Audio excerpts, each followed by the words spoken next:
네, 오늘도 찬양으로 함께 해주심에 감사합니다. 우리 찬양 가운데 찬양 받으실 하나님을 우리가 함께 기뻐하기를 원합니다. 네, 오늘 함께 말씀 보겠습니다. 우리 성도님들도 운전 많이들 하시죠? 운전 많이 하실 텐데 주의해서 보셔야 할 게 있습니다. 바로 신호를 잘 보셔야 됩니다.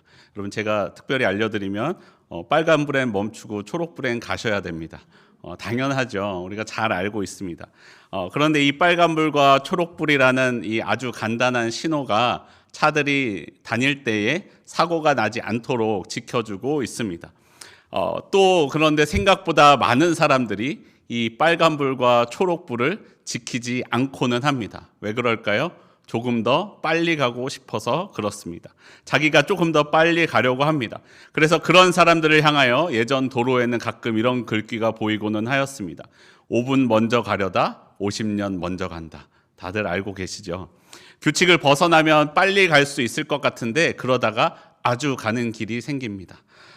사실 여러분, 우리가 길을 다닐 때, 운전을 할 때요, 신호를 안 지키고 규칙을 어기면 조금 더 빨리 갈 수 있기는 합니다. 그런데 내가 규칙을 지키지 않을 때 빨리 갈 수 있는 이유가 무엇인지 아십니까? 바로 다른 사람들은 규칙을 다 지키고 있기 때문에 그렇습니다. 다른 사람들이 규칙을 지켜줄 때 내가 규칙을 어기면 나는 빨리 갈 수 있습니다. 만약에 규칙이 아예 없는 도로라고 생각해 보십시오. 그러면 모든 차들이 서로 얽혀서 아무도 가지 못하고 말 것입니다. 그러다가 같이 내가 다른 사람은 다 지킬 때 내가 지키지 않아 빨리 가다가 또 다른 지키지 않는 사람을 만나게 되면 아주 큰 사고가 나고 마는 것이죠. 오늘 본문을 보시면 하나님의 법에서 벗어난 사람들이 나옵니다. 하나님은 이스라엘 사람들이 하나님의 백성으로서 살 수 있도록 법을 주셨습니다. 그리고 하나님을 왕으로 삼고 그 법을 따라 살도록 하셨습니다. 이스라엘은 하나님의 법대로만 살면 이 땅 가운데에서 하나님의 복을 누리면서 살 수 있었습니다. 하지만 이스라엘 사람들은 하나님의 법으로 만족하지 못하였습니다. 세상에서 주는 축복도 받고 싶었습니다. 조금 더 빨리 가고 싶었습니다. 그래서 하나님의 법을 벗어나 자신들만의 법을 따릅니다.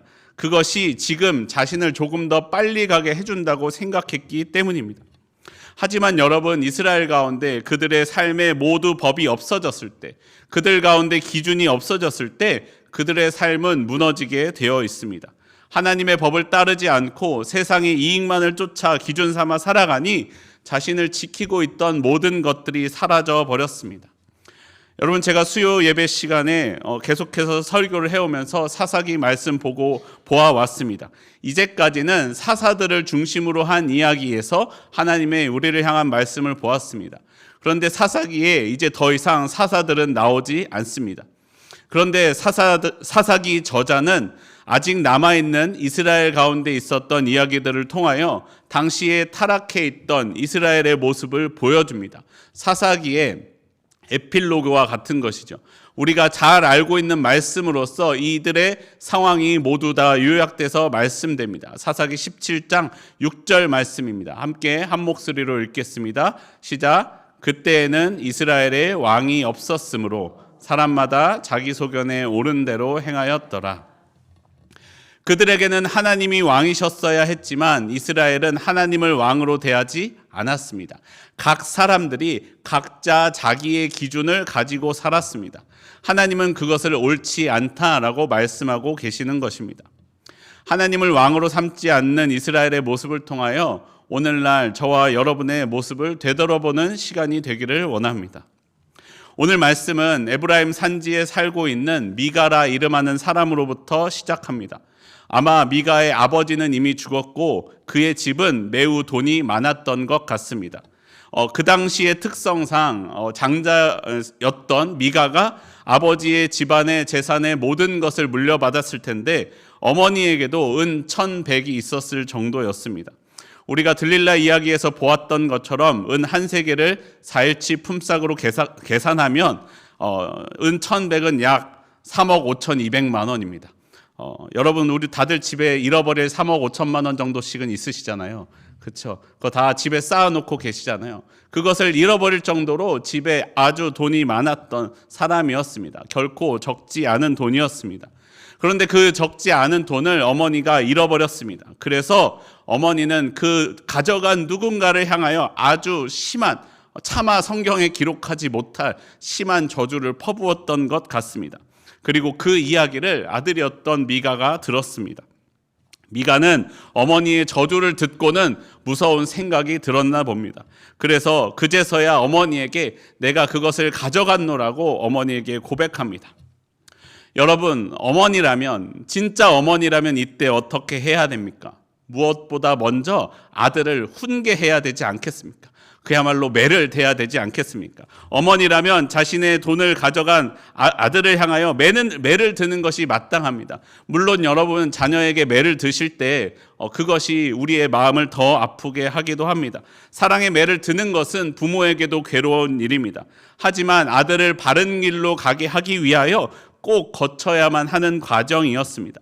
바른 법을 가르쳐 주어야만 했습니다. 하지만 미가의 어머니는 그 과정을 생략하였습니다. 사랑하는 아들이 혹시나 저주를 받지 않을까 걱정하였습니다. 그래서 도리어 그 아들을 향하여 축복합니다. 내 아들이 여호와께 복받기를 원하노라. 여러분이 어머니가 하고 있는 축복의 주권자가 누구입니까? 바로 미가의 어머니 그 자신입니다. 하나님이 축복하신 것이 아니라 미가의 어머니가 결정한 대로 축복을 선포하고 있는 것입니다. 오늘의 말씀은 분명 하나님의 백성 이스라엘 가운데 일어난 일입니다. 그런데 하나님은 오늘의 본문 가운데 아무런 주도적인 역할을 하고 계시는 것이 없습니다. 미가의 어머니는 이 일에 관하여 우리 아들을 어떻게 해야 됩니까? 라고 하나님께 묻지도 않았습니다. 자신이 잃어버렸기에 자신이 저주하였고 그 가져간 것이 내 사랑하는 아들이었기에 아들을 자신이 주도적으로 축복하고 있습니다. 그러면서도 하나님 여호와의 이름으로 축복하고 있습니다. 여러분, 창세기 3장을 보시면 하나님이 창조하신 세상을 살아갔던 아담과 하와의 이야기가 나옵니다. 애석하게도 아담과 하와가 행복하게 살았던 이야기는 아주 간결하게 끝이 납니다. 그리고 3장에서 뱀의 유혹 이후로 아담과 하와는 타락하고 말았습니다. 여러분, 창세기 3장에서 뱀이 하와를 유혹하는 메시지가 무엇입니까? 창세기 3장 5절에는 이렇게 말씀합니다. 너희가 그것을 먹는 날에는 너희 눈이 밝아져 하나님과 같이 되어 선악을 알 줄 하나님이 아심이니라. 뱀은 유혹하기를 하와로 하여금 선악을 알게 하는 나무의 열매를 먹도록 하였습니다. 왜냐하면 그것을 먹기만 하면 하나님이 그것을 먹는 날에 하나님과 같이 되어 선악을 알 줄을 하나님이 아시고 먹지 못하게 하신 것이다 라고 말합니다. 그 열매를 먹은 후로 아담과 하와는 눈이 밝아졌습니다. 그리고 자신들이 벗은 줄 알았습니다. 자신들의 힘으로 무화과 나뭇잎을 엮어 몸을 가리고자 하였지만 다 가리지 못하였습니다. 자신을 하나님의 눈으로부터 가릴 수 없었습니다. 그래서 두려워하며 하나님의 낯을 피하여 숨을 수밖에 없었습니다. 뱀이 유혹한 것이 바로 사람이 스스로 자신의 그리고 주변 사람들의 선악을 판단하게 하는 능력을 갖게 하는 것이었습니다. 사람이 스스로 선악을 판단하면 더 능력 있는 존재가 될 줄로 생각하게 하였습니다. 하지만 여러분, 사람은요, 아무리 선악을 판단할 능력이 있어도 그것을 온전히 지킬 능력이 없었습니다. 자신을 하나님의 말씀에 복종시켜 온 삶을 복음 전하는 일에 온전히 바쳤던 사도 바울조차도 자신의 마음에, 자신의 모습에 대하여 이렇게 고백하고 있습니다. 로마서 7장 말씀입니다. 내가 원하는 바 선은 행하지 아니하고 도리어 원하지 아니하는 바 악을 행하는도다. 내 지체 속에서 한 다른 법이 내 마음의 법과 싸워 내 지체 속에 있는 죄의 법으로 나를 사로잡는 것을 보는도다. 오호라, 나는 공고한 사람이로다. 이 사망의 몸에서 누가 나를 건져내랴. 여러분, 오늘 본문에 나오는 미가의 어머니도 보십시오. 자신이 저주하고 축복하는 능력을 스스로 행하고 있지만 내가 저주하는 대상이 사랑하는 아들인지조차 모르면서 저주하고 있습니다. 급하게 축복으로 그 저주를 가리고자 하였습니다. 여러분, 우리의 삶의 모습은 어떻습니까? 나도 누군가를 판단하고 정죄하는 것에 익숙한 모습을 갖고 계시지는 않습니까? 여러분, 누군가 예배 후에 아무런 봉사도 하지 않고 그저 집으로 가는 사람을 누군가를 향하여 아유, 쟤는 봉사도 하지 않고 지 혼자 집에 가기 바쁘네 라고 뒷모습에 대고 비난하지는 않았습니까? 혹시 그 사람의 가정 형편상 집안에 부모님을 모셔야 하거나 급하고 간절하게 이 시간을 내서 나올 수밖에 없는 사정이 혹시 있지는 않은지 되돌아보지 못하지는 않았습니까? 이것은 정말로 극단적인 하나의 예시일 뿐이지만 여러분, 많은 사람들에게는 각자의 상황이 있고 각자의 신앙의 수준이 있습니다. 나는 그것을 다 알지 못합니다. 그리고 나는 그 모든 것을 알 능력도 또 그에 맞추어 모든 것을 판단할 능력도 없음을 잊지 말아야만 합니다. 사랑하는 성도 여러분, 오직 우리의 삶의 선악의 판단은 오직 하나님께만 있습니다. 나에게는 누군가를 정죄하고 심판할 권리가 없습니다. 혹시 나에게 권리가 주어졌다면 오직 다른 이를 축복할 권리밖에 없습니다. 우리에게는 사랑할 권리밖에는 없습니다. 예수님께서 제자들에게 복음을 전파하라 하시면서 이렇게 말씀하셨습니다. 마태복음 10장 12절과 13절 말씀입니다. 또 그 집에 들어가면서 평안하기를 빌라. 그 집이 이에 합당하면 너희 빈 평안이 거기 임할 것이요 만일 합당하지 아니하면 그 평안이 너희에게 돌아올 것이니라. 사랑하는 성도 여러분, 내 선악의 판단을 그리고 이웃에 대한 선악의 판단을 하나님께 맡기시기를 바랍니다. 그리고 이웃을 향하여 축복 베풀기를 원합니다. 정말로 화가 나서 누군가에 대하여 참을 수 없을 때는 여러분 이렇게 말씀해 주십시오. 잘 먹고 잘 살아라. 그 축복이 그에게 머물만 하면 그에게 있을 것이고 아니라면 하나님께서 그에게 갚아 주실 것입니다. 여러분, 내가 그것을 판단하는 것이 아니라 하나님의 판단 아래서 살아가는 저와 여러분의 삶이 되기를 원합니다. 어머니의 저주를 두려워하였던 미가는 어머니에게 도로 은 1,100을 돌려주었습니다. 아들이 저주를 받을까 두려워하였던 미가의 어머니는 아들을 위하여 한 신상을 새기고 신상을 부어 만들기 위해 여호와께 거룩하게 드린다라고 고백합니다. 그리고 그것을 도로 미가에게 그 은을 주었습니다. 그런데 미가는 또다시 그 은을 어머니에게 돌려줍니다. 혹 그 은을 가지고 있다가 저주를 받을까 봐 서로 주고받는 모습들이 나옵니다. 결국 어머니는 그 은을 가지고 은을 다루는 사람에게 가지고 가서 한 신상을 부어 만들었습니다.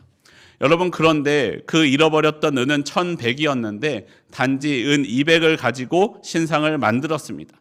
나머지 900은 어디로 갔는지 어떤 용도로 사용되었는지 나오지 않았습니다. 아마 다른 용도로 사용하기 위하여 창고로 들어갔는지 다른 것을 만들었는지 알 수가 없습니다. 문제되었던 재산의 일부는 하나님을 위한 것으로 구별되어 사용하였지만 대다수는 다시 자신이 원하는 대로 사용하였습니다.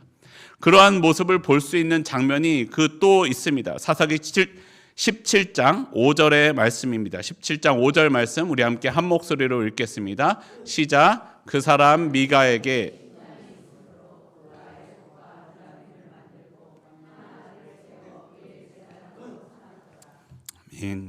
미가의 집에는요 신당이 있었습니다.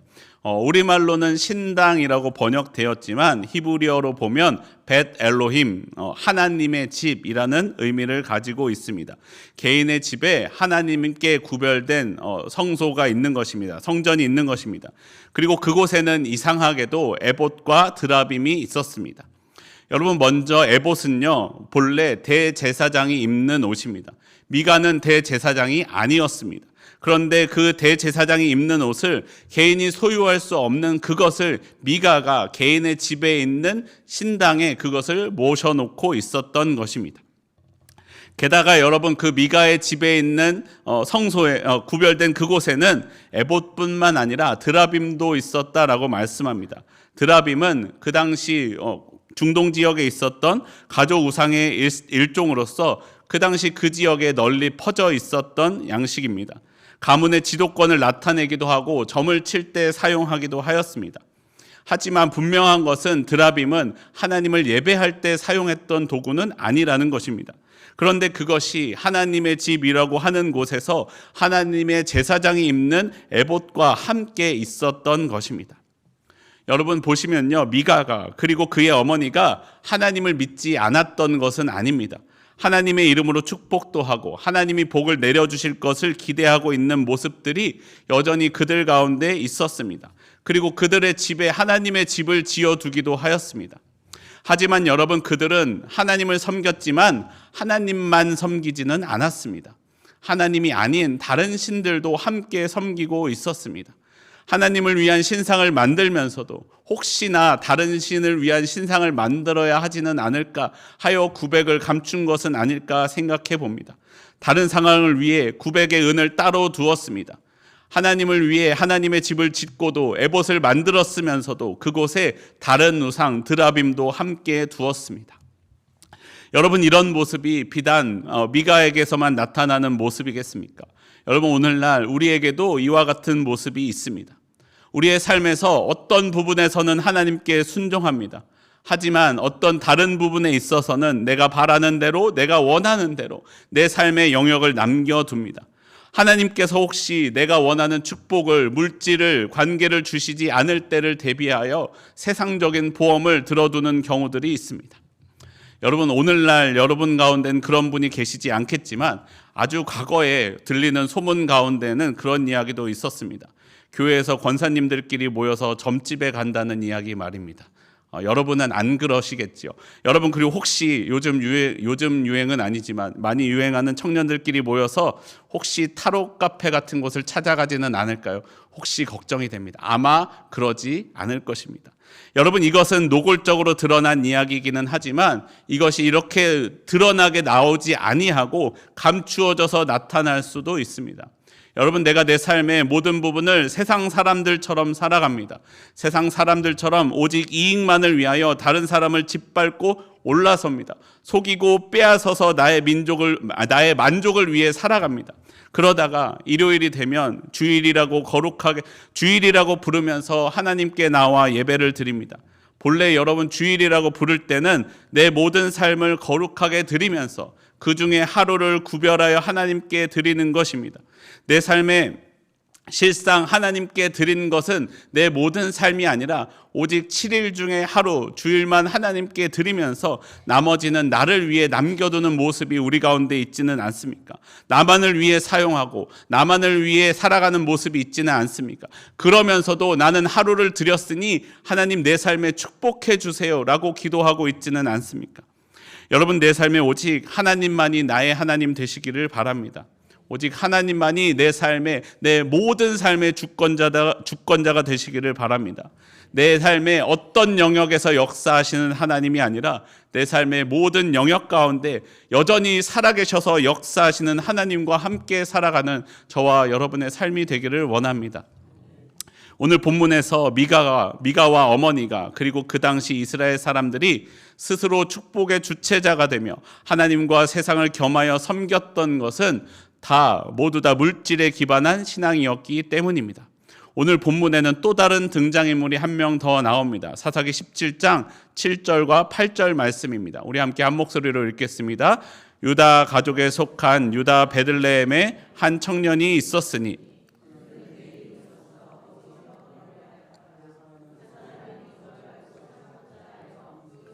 유다 베들레헴을 떠나가다가 에브라임 산지로 가서 미가의 집에 이르매.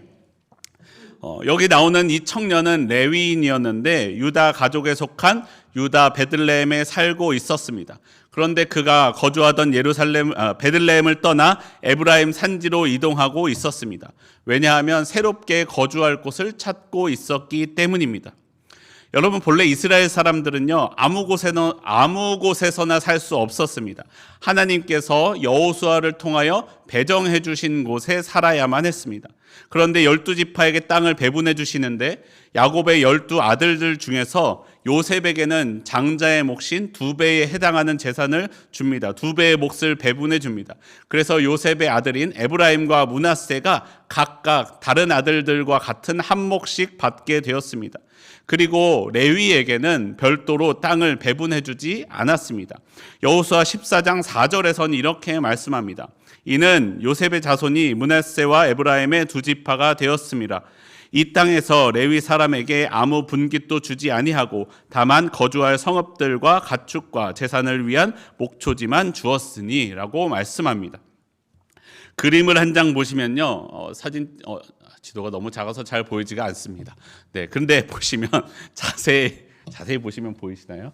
네, 자세히 보시면 레위인들을 위하여 이스라엘 곳곳에 48개의 성읍들을 만들어 주었습니다. 그 48개 중에서는 이스라엘 사람들이 혹시 죄를 지었을 때 도피할 수 있는 도피성으로 사용된 6개의 도시가 있기도 합니다. 네, 그림 빼주세요.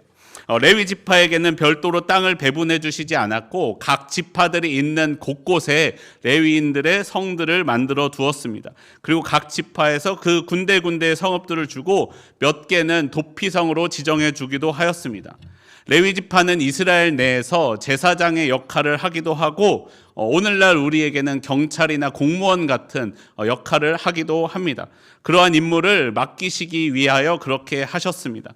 그런데 레위인이 주신 땅 중에서는 여러분 작아서 잘 보이지 않으셨겠지만 레위인에게 주신 땅 중에서 베들레헴은 없었습니다. 베들레헴은 레위인에게 주신 성이 아니었습니다. 그런데 오늘 본문에 나오는 레위인 청년은 어떻게 베들레헴에서 살게 되었던 것일까요?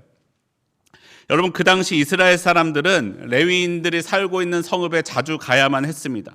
왜냐하면 당시에 이스라엘은 가축을 잡을 때 마음대로 잡을 수 없었기 때문입니다.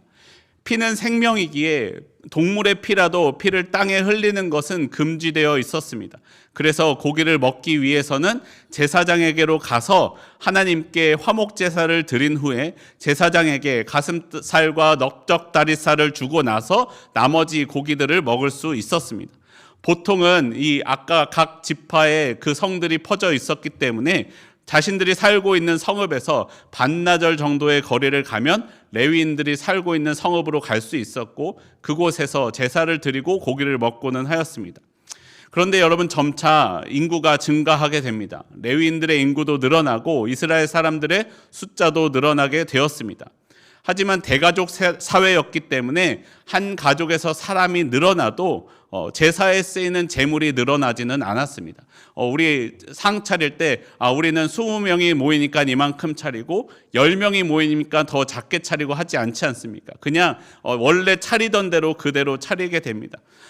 한 마리의 소를 잡을 때 한 마리 잡던 것을 인원이 늘어났다고 2마리, 3마리가 되지는 않는다라는 것입니다. 제사를 드리는 인원만 늘어납니다. 그런데 제사장의 숫자도 늘어나지 않았습니까? 제사장의 숫자는 늘어났는데 그만큼 재물이 늘어나지는 않습니다. 그러면 어떻게 됩니까? 한 사람에게 떨어지는 그 재물의 몫이 줄어들 수밖에 없었습니다. 그때 어떤 레위인 한 사람이 꾀를 내었습니다. 하나님이 본래 배정해 주신 성읍을 아니지만 베들레헴으로 이주해 간 것입니다. 그러면 레위인의 성읍까지 와서 제사를 드리고 고기를 잡기 힘든 사람들이 그에게로 찾아올 것이기 때문입니다. 그는 그렇게 새로운 종교 시장을 개척한 것입니다. 그래서 사람들로 하여금 이 레위인 청년을 찾아와 이곳에서 제사를 드리고 이곳에서 고기를 잡게 하였던 것은 아닐까라고 추측합니다. 그런데 여러분, 그 일이 소문이 나면 어떻게 됩니까? 너도 나도 그렇게 해야 되겠다라며 이주해 가지 않았겠습니까? 베들레헴에도 아마 다른 레위인들이 새롭게 이주해 오지 않았겠습니까? 그러면 또다시 자신이 벌었던 수입에서 수입이 줄어들게 됩니다. 이제는 또 새로운 방법을 찾아야만 했습니다. 여러분, 한 번 약속의 땅을 떠난 사람이 2번이라고 못 떠나겠습니까? 그래서 다시 그 땅을 떠나 이 레위인 청년은 다시 베들레헴을 떠나 에브라임 산지로 새로운 땅을 개척하며 이주해 나가고 있는 것입니다. 여러분, 이 청년이 이주해 가고 있는 이유는 무엇입니까? 오직 물질, 돈 때문이었습니다. 하나님의 법은 정해진 성에서 머무르라고 하셨는데 그곳에서 하나님이 먹이시는 것을 먹으라라고 말씀하셨는데 돈 때문에 그 하나님의 법으로부터 떠났습니다. 그리고 그렇기에 미가가 정기적인 수입을 약속해주고 은열과 의복 한 벌과 먹을 것을 해마다 줄 것을 약속하자 옳았구나 하고 그곳에 그대로 머무릅니다. 처음에는 미가가 이 제사장 레위인에 대하여 무엇라고 말씀합니까? 내가 당신을 아버지처럼 제사장으로 대하겠다라고 하였지만요, 후에는 그렇지 않았습니다. 여러분, 돈을 주는 사람과 돈을 받는 사람, 누가 갑이 되겠습니까? 돈을 주는 사람이 갑이 되지 않겠습니까? 그런데 오늘 본문을 보시면 그래서 후에는 이 청년, 이 레위인 청년이 미가의 아들들 중 하나가 되었습니다. 아버지같이 돼야겠다라고 하며 시작했던 그 일이 아들과 같이 하나가 되어버린 것입니다. 왜냐하면 그들의 삶의 중심에는 오직 돈이 있었기 때문입니다. 레위인 청년까지 집에 제사장으로 드리고 나서 이 미가는 이렇게 고백합니다. 사사기 17장 13절 말씀입니다. 우리 함께 한 목소리로 읽겠습니다. 이에 미가가 이르되 이제 여호와께서 내게 복 주실 줄을 아노라 하니라. 상황은 마치 하나님께서 명령하신 것과 같은 형태를 띠게 되었습니다. 구별된 제단이 있고 정기적으로 제사를 드립니다. 그리고 혈통적으로도 레위인인 청년이 제사장을 맡아주고 있습니다. 그러니까 미가는 하나님께서 내게 반드시 복을 주실 것이다 라고 이야기합니다. 여러분, 그러나 우리는 잊지 말아야 합니다. 하나님은요, 그렇게 기계적으로 복을 주시는 분이 아니십니다. 하나님은 나의 중심을 보시는 분이십니다. 하나님은 내 마음의 중심을 보십니다. 내 마음의 중심이 하나님께 온전히 서 있지 않은데 그저 예배의 형태를 갖추었다고 복을 주시는 분이 아니다라는 것입니다. 여러분, 말라기서를 보시면 하나님께서 11조를 드리면 반드시 복을 주시겠다라고 말씀하십니다. 그런데 여러분, 우리가 앞서서 살펴보지 않았습니까? 하나님과 세상을 겸하여 섬기는 사람들이 있었다라는 것입니다. 하나님을 온전히 섬기지 않으면서, 하나님을 아버지로 삼지 않으면서, 하나님을 아들과 같이 대하면서 세상을 겸하여 섬기고 있습니다. 주일을 구분하여 지키고 11조를 구분하여 드리는 사람이 있지만 그 모든 날 중에 오직 주일만 하나님 것으로 여기고 11조만 하나님 것으로 여기고 나머지 6일은 내 뜻대로, 나머지 9은 내 마음대로, 내 욕심대로 사용하는 사람들이 있습니다. 그냥 하나님 거 하나 드리고 나머지는 내 뜻대로 사용하면서 하나님 하나 드렸으니까 9에 대하여는 상관하지 마세요 라고 말하는 사람에 대하여 하나님께서 복을 주시지 않는다라는 것입니다.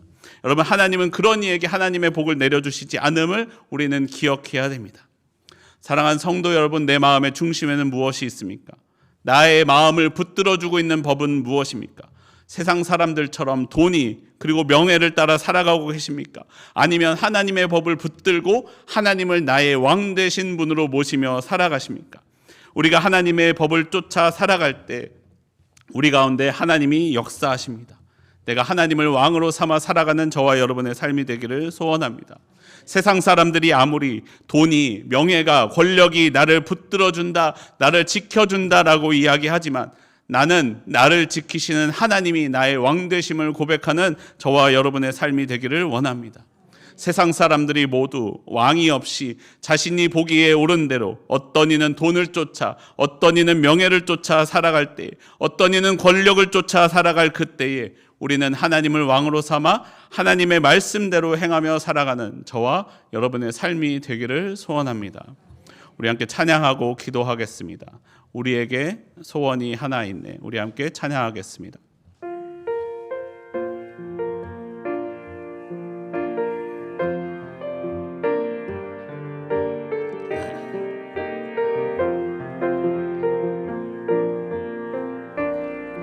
우리에겐 소원이 하나 있네. 주님 다시 오실 그날까지 우리 가슴에 새긴 주의 십자가 사랑, 나의 교회를 사랑케 하네. 주의 교회를 향한 우리 마음, 희생과 포기와 가난과 고난, 하물며 죽음조차 우릴 막을 수 없네. 우리 교회는 이 땅의 희망, 교회를 교회되게 예배되게 우릴 사용하소서. 진정한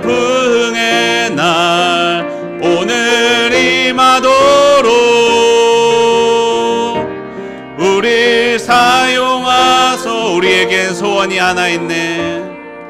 우리에겐 소원이 하나 있네.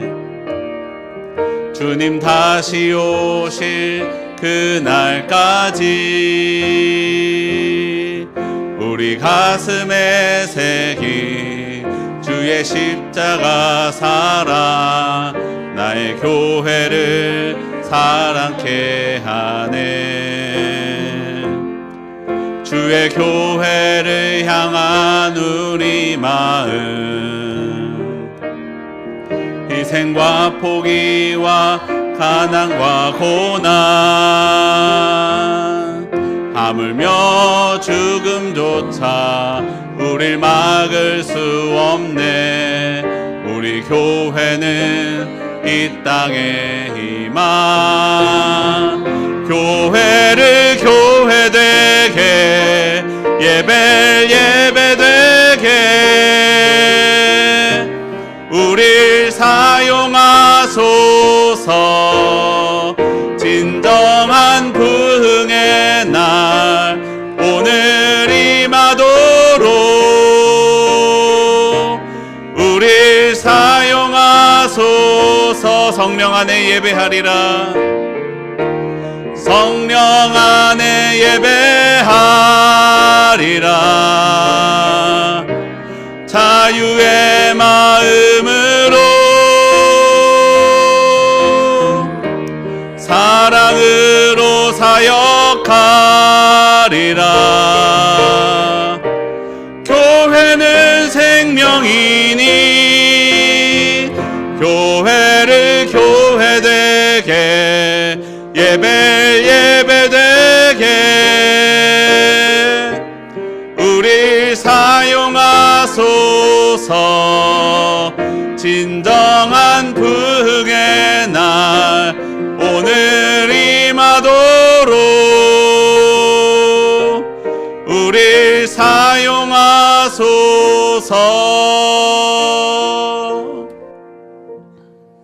우리 함께 기도하겠습니다. 하나님, 세상 사람들이 다 자기 자신이 만든 왕을 쫓아갈 때에 나는 오직 주님만 왕으로 섬기며 살아가겠습니다. 주여, 오늘날 우리가 결단하오니 주여 내 삶에 역사하여 주시옵소서. 하나님, 그러나 그 결단조차 내 힘으로 지킬 수 없음을 고백합니다. 주여, 주님의 성령으로 나를 붙들어 주사 주님의 말씀대로 살아갈 수 있는 삶을 허락하여 주시옵소서.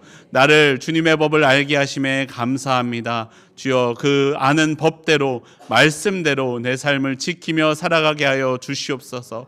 내 모든 삶을 주님께 주도권을 맡기오니 주여 내 삶 가운데 하나님의 선한 뜻을 이루어 주시옵소서. 나의 삶에 온전히 역사하여 주시옵소서. 오늘도 여전히 살아 역사하시는 우리 주 예수 그리스도의 이름으로 기도합니다. 아멘.